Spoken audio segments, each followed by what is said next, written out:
চশমা museum, a house of world class, জলট্যাক মোড়, বহরমপুর মডার্ন হোটেলের সামনে। ফের শামশেরগঞ্জে ভয়াবহ গঙ্গা ভাঙন। শনিবার সকাল থেকে গঙ্গা ভাঙনের কবলে পড়ল শামশেরগঞ্জের প্রতাপগঞ্জ গ্রাম পঞ্চায়েতের লোহরপুর গ্রাম।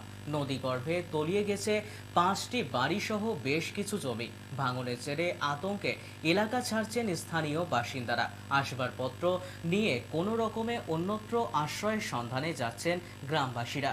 চোখে মুখে আতঙ্কের ছাপ। একের পর এক ভাঙনে নদীগর্ভে বাড়িঘর তলিয়ে যাওয়ার ঘটনায় এলাকা জুড়ে আতঙ্কের সৃষ্টি হয়েছে। ভাঙন প্রতিরোধে ব্যবস্থা গ্রহণের দাবিতে ফের একবার সরব হয়েছে গ্রামবাসীরা।